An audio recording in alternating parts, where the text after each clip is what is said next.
যা তোকে মাফ করে দিলাম।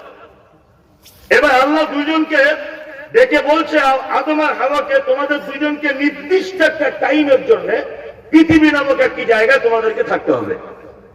তখন আদম আলাইহিস সালাম মনে মনে ভাবছেন এটা, যে আমি আর হাওয়া দুইজনে পৃথিবীতে যাবো, এটা ঠিক আছে। তখন আবার বলছে শয়তান থাকবে। তখন আদম আলাইহিস সালাম মনে মনে ভাবছেন যে কি ব্যাপার, একবার তো ও সাথে থেকে জান্নাত থেকে বার করে দিল, আবার যদি ও পৃথিবীতে থাকে তাহলে তো 12টা বাজিয়ে ছাড়বে, তাহলে আমাদের কাজ টিকতে দেবে না।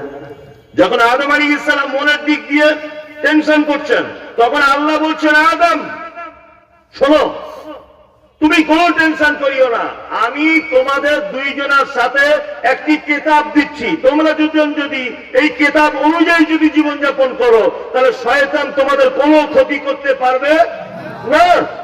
শয়তান দেখছে তাহলে মজার ব্যাপার, আসলে কিতাব দিচ্ছে